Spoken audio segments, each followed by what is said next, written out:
शिक्षण से जुड़े सीबीएसई क्लास 10th के 10वीं कक्षा के समस्त छात्रों का स्वागत है। आज हम बात करने जा रहे हैं एक कविता की। कविता लिखा है रविन्द्रनाथ ठाकुर जी ने। आइए पहले हम कविता की चर्चा कर लेते हैं। कविता का जो शीर्षक है वह शीर्षक है आत्मत्राण।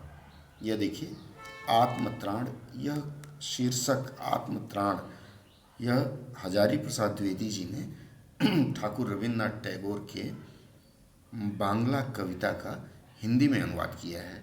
इस कविता का बहुत लोगों ने अनुवाद किया, हिंदी में हुआ, अंग्रेजी में हुआ।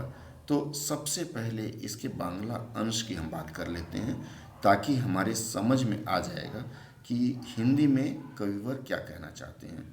जो बच्चे बांग्ला नहीं समझते बोली से समझ सकते हैं कि इसमें क्या कहा गया है।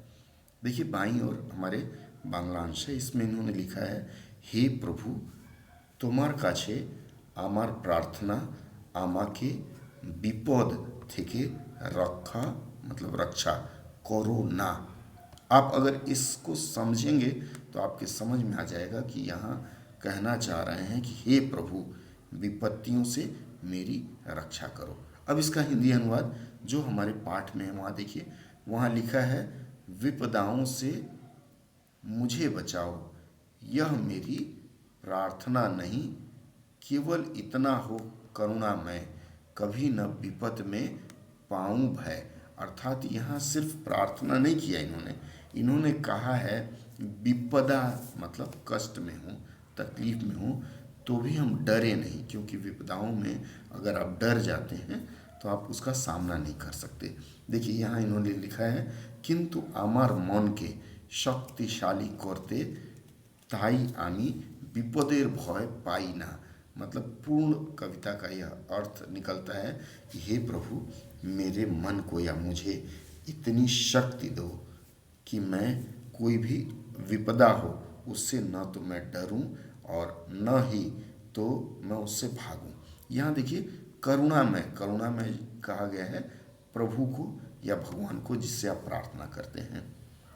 अगला वाक्य है, बांग्ला में पहले देख लेते हैं, आमी आशा करी ना जे अपनी आमाके सांत्वना देवेन যখন আমি ব্যথা বা কষ্ট পাই, दुख के जय करार साहस चाই।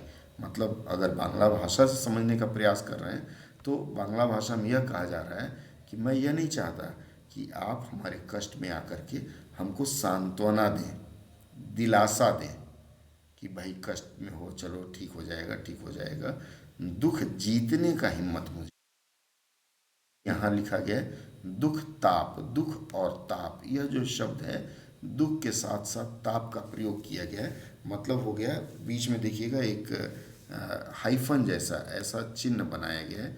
इसका मतलब है कि शब्द वहाँ का छुपा हुआ है।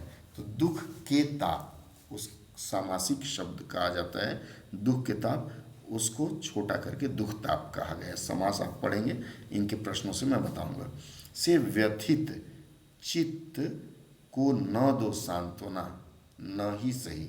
मतलब हे प्रभु आप भले ही हमें सांत्वना ना दें, कोई बात नहीं। सांत्वना का जो पर्यायवाची शब्द है या उसका समानार्थी शब्द है, सांत्वना का समानार्थी शब्द होगा दिलासा। क्योंकि इस बार से आप लोगों का एक्टिविटी बेस्ड परीक्षा होने जा रहा है, तो आपको इसकी भी जानकारी होनी चाहिए कि उससे मिलते जुलते शब्द क्या हो सकते हैं। तो यहाँ इसका अर्थ होता है दिलासा, ठीक है। कहीं कहीं इसको ढाढ़स बंधाना भी कहा जाता है। चलिए आगे पढ़ते हैं। पर इतना होवे, करुणा में इन्होंने बीच में लिखा है, इतना होवे करुणा में दुख को मैं कर सकूं सदा जय। मतलब दुखों पर मैं जय कर सकूं। कोई कहीं सहायक न मिले तो अपना बल पौरुष। अब ये देखिए, बल और पौरुष का मतलब होता है कि आपकी शक्ति, पुरुषार्थ जिसको कहते हैं, और बल मतलब शक्ति। मतलब अपना कोई न भी मिले तो हमारी शक्ति डोले नहीं। हानि, अच्छा देखिए, बहुत बच्चे ये जो हानि है ये न में छोटी की मात्रा हर्षी कहते हैं, हर्ष ई, तो ये न में छोटी की मात्रा ऐसे लिखी जाती है। इसमें बड़ी ई नहीं लिखते हैं, मतलब ये बाईं ओर से लिखा जाएगा, दाहिनी ओर से नहीं। हानि उठानी पड़े जगत में, लाभ अगर वंचना रही, ठीक है, तो भी मन में ना मानूं क्षय। क्षय का मतलब नुकसान, मतलब भय को ही इन्होंने लय में मिला करके क्षय लिखा है, मतलब मैं खो न जाऊं, दुखी हो करके गिर न जाऊं। मेरा त्राण करो, ये जो त्राण शब्द है इसका मतलब है उद्धार करो, और इसी से आत्म त्राण जो शब्द हुआ है उसका मतलब हुआ आत्मा का उद्धार। मेरा त्राण करो अनुदिन तुम, अनुदिन मतलब हमेशा, अनु और दिन, अनु और दिन मिलकर के यह अनुदिन बना है। अगर इसका संधि विच्छेद करेंगे तो अनु और दिन, बीच में जोड़ का निशान रहेगा। तुम यह मेरी प्रार्थना नहीं, फिर वाक्य दोबारा दोहराया गया है, बस इतना हुए करुणा में, तरने को हो शक्ति अनामय।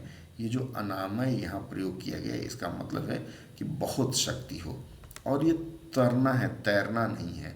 तरना का मतलब होता है कि दुख से पार लग जाना, और तैरते हैं अगर, तो तैरने का अर्थ होता है कि आप किसी नदी वगैरह को तैर करके पार कर रहे हैं। मेरा भार अगर लघु करके, देखिए इन्होंने यह कहा है कि लघु मतलब छोटा कर दो, ख़त्म मत कर दो।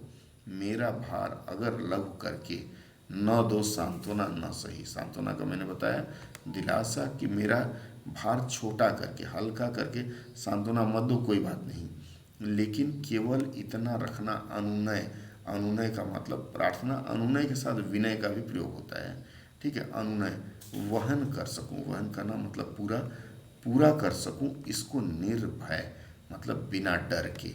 इसका अगर संधि विच्छेद करते हैं तो निर्भय होता है निह और भय। ये न में जो इसको आप छोटी ई कहते हैं, हर्ष ई, और उसमें विसर्ग लगा रहता है, ऐसे कॉलन जैसे अंग्रेजी में होता है ना, वैसे निह, और इसके बाद जोड़ का निशान और भय, निह भय। जब संधि विच्छेद होती है तो निह भय, अन्यथा ये जो कॉलन का निशान है, विसर्ग जिसको कहते हैं, इसके बाद अगर भाव आता है तो यह जो विसर्ग चिन्ह है यह र में परिवर्तित हो जाता है, और इसके बाद वाला जो वर्ण है, अक्षर है, उसके ऊपर चला जाता है। उस आधार पर यह निर्भय हुआ है। नत शिर होकर सुख के दिन में, नत शिर, शिर का मतलब सिर झुकाना जिसको कहा गया है, तो नत शिर होकर सुख के दिन में, तब मुख पहचानूं छीन छीन में। ये छीन छीन का मतलब होता है कि कोई भी छोटे छोटे जो कण होते हैं उसके लिए छीन छीन का प्रयोग किया गया है।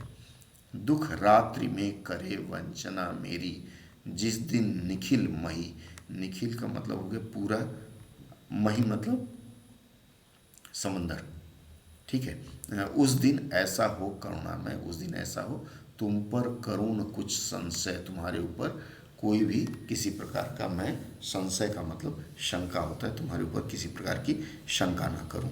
देखिए आप लोग देख पा रहे हैं कि बाईं ओर बांग्ला है, अपने से बहुत लोग बांग्ला लिपि नहीं पढ़ पा रहे हैं, पर यह बांग्ला का हूबहू अनुवाद किया गया है।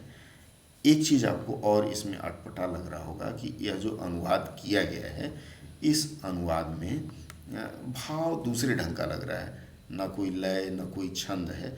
तो मैं आपको बता दूं कि गुरुदेव रविन्द्रनाथ टैगोर ने रविंद्र गीत लिखा है, मतलब उन्होंने जितने गीत लिखे हैं सबको रविंद्र गीत कहा जाता है, और उसमें यह गीतिका है, गीत के रूप में आत्मत्राण किया गया है। इसलिए इसमें आपको शुरुआत में पढ़ने में लय और छंद महसूस नहीं हो पा रहा है, लेकिन जब इसको गाने लगेंगे तब आपको समझ में आएगा कि इसको गा करके लिखेंगे तो एक सुंदर ध्वनि बनती है। अब थोड़ा सा हम लोग रचनाकार, मूल रचनाकार ठाकुर रविन्द्रनाथ टैगोर जी के बारे में जान लें। रविन्द्रनाथ टैगोर जी का जन्म 1861 में हुआ था, और 1941 तक ठाकुर रविन्द्रनाथ टैगोर थे। 6 मई 1861 यह इनका जन्मदिन है। बंगाल के एक संपन्न परिवार में जन्मे थे, और ठाकुर नोबेल पुरस्कार पाने वाले पहले भारतीय हैं। यह सामान्य ज्ञान का प्रश्न है। इनकी शिक्षा दीक्षा घर पर ही हुई। ठाकुर स्कूल नहीं गए थे, शिक्षक उनके घर आकर के पढ़ाते थे। और सबसे बड़ी बात है, छोटी उम्र में ही उन्हें काफ़ी ज्ञान मिल गया था। छोटी उम्र में ही स्वाध्याय, स्वाध्याय का मतलब है स्वयं जो पढ़ते हैं, खुद पढ़ने वाला, स्वाध्याय से अनेक विषयों का ज्ञान अर्जित कर लिया। बैरिस्ट्री पढ़ने के लिए विदेश भेजे गए। बैरिस्ट्री मतलब जिसको आजकल वकालत कहा गया है, बैरिस्टर बन के आते थे, लेकिन बिना परीक्षा दिए ही लौट आए। रविंद्रनाथ की रचनाओं में लोक संस्कृति का स्वर प्रमुख रूप से मुखरित होता है। प्रकृति से इन्हें गहरा लगाव था। इन्होंने लगभग 1000 कविताएं और 2000 गीत लिखे हैं। चित्रकला, संगीत और भाव नृत्य के प्रति इनकी विशेष अनुराग के कारण रविंद्र संगीत नाम की एक अलग धारा। सबसे बड़ी बात है कि रविन्द्रनाथ टैगोर एक ऐसे व्यक्ति थे जिनके लिखे गीतों पर शोध कार्य हो रहा है। आज भी लोग उनके कार्यों पर चर्चा करते हैं विभिन्न मंचों पर, और इनकी कुछ विशेष कृतियां हैं जिनमें नैवेद्य, पूर्वी, बलाका, क्षणिका, चित्र और सांध्य गीत, इसके अलावा काबुली वाला और सैकड़ों कहानियाँ, उपन्यास आदि इन्होंने लिखा है, जिसमें गोरा सबसे महत्वपूर्ण रहा है, काफ़ी लोगों ने पढ़ा है। यह निबंध के रूप में आता है। तो आज की चर्चा में बस हम इतना ही बात करेंगे। अगली चर्चा में हम फिर किसी चैप्टर से बात करेंगे। अगर आपको लगता है कि किसी भी पाठ में, किसी विषय में कुछ सहायता चाहिए तो आप संदेश दीजिएगा, उस पर फिर हम नई चीज़ लेकर आएंगे। बहुत बहुत धन्यवाद जुड़ने के लिए।